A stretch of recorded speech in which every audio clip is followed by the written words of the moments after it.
This meeting has been a long time coming, hasn't it? You've come a long ways, literally, and, I suspect, figuratively as well. I have to ask, now that you've reached your destination, what do you make of what you see? Of course you haven't. Vegas always was one of a kind.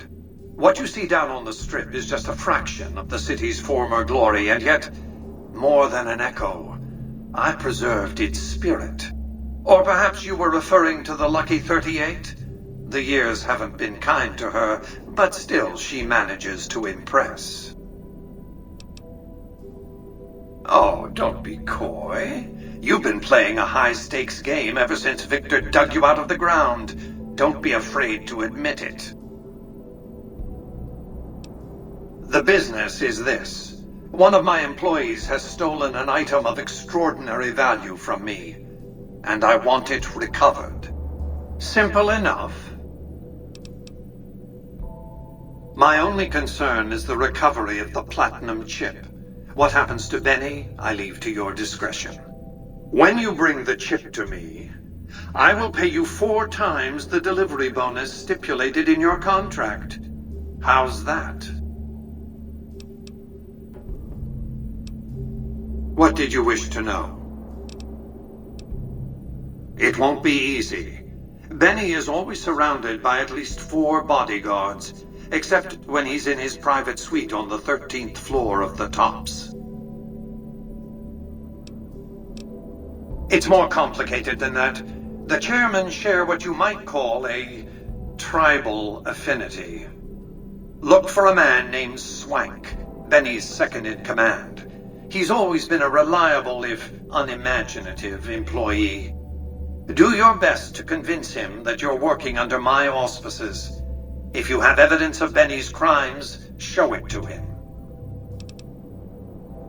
By contract, Securitrons are to enter the casinos only when invited by the 3 families, or if other extraordinary circumstances arise. The moment I send one into the Tops, Benny will know I'm on to him.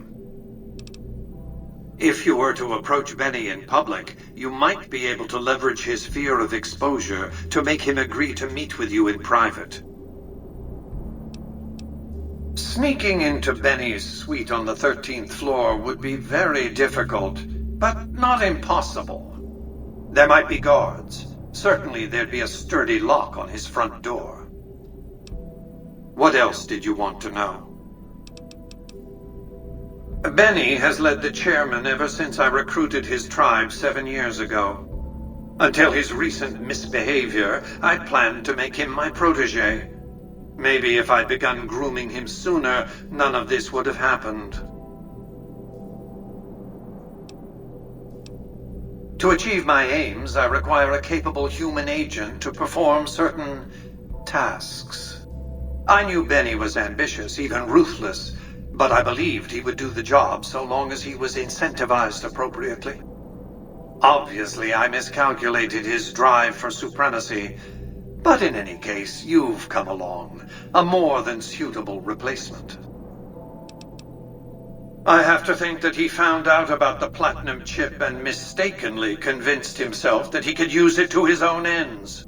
One of the problems of a tribal workforce, I'm afraid. No intuitive understanding of how complex technologies can be. Why didn't Victor intervene sooner, you mean? Goodsprings is a bit too far away for me to reliably control a Securitron agent by remote. I can send and receive packets of data at best. Victor's combat algorithms determined the proper course of action. Benny and his thugs were more than a match for a lone Securitron. When he alerted me, I instructed him to approach the site after Benny and the others had departed. It's a very special item. There's nothing else like it in the entire world. It was lost a long time and difficult to find. That's all you need to know about it for this stage of our enterprise. Fulfill your contract, deliver the chip, and good things will come your way. You might keep an eye out for any computers that Benny's been using. Maybe even a computer lab of some sort. That's simply not true. I am the only person to hold any rights pertaining to the chip. I designed it, and I paid for it dearly. To develop that chip, I spent a sum of US dollars. Not the bottle caps that pass as currency these days, but a sum beyond counting. For decades, I paid salvagers to comb the ruins for it. And when it was finally discovered, tens of thousands of caps spent to have it brought here. We know how that turned out. Complete your contract, and it will be the last time I pay for the chip. Save your questions for then. You realize you were just one of many couriers, the rest of them dummies, so to speak? Add to that many thousands of caps worth of mercenary protection to screen your avenue of approach. Had I used an armed caravan to transport the chip, I might as well have been announcing to the world, "This is important. Attack this." I didn't want to attract the attention of groups like the Great Khans or the Brotherhood of Steel. Alas, the real threat was closer to home. Frontal assaults on casinos? Not good for business. In any case, Benny would see it coming, and all he'd have to do is hold the chip up and point a pistol at it. Our foremost advantage is that Benny doesn't know that I know he has the chip. Let's not squander it. I am Robert Edwin House, President, CEO, and sole proprietor of the New Vegas Strip. I oversaw the city's renovations starting from 2274 onward. The 3 families are my employees. Before the Great War of 2077, I was the founder, president, and CEO of Robco Industries, a vast computer and robotics corporation. Don't let the video screens and computer terminals fool you. I'm flesh and blood, not silicon. Let's just say it was very costly. But I was willing to make the sacrifices longevity entailed, financial and otherwise. We can discuss this in greater detail at another time. Suffice it to say that when my Securitrons detected NCR scouts at Hoover Dam, I took action.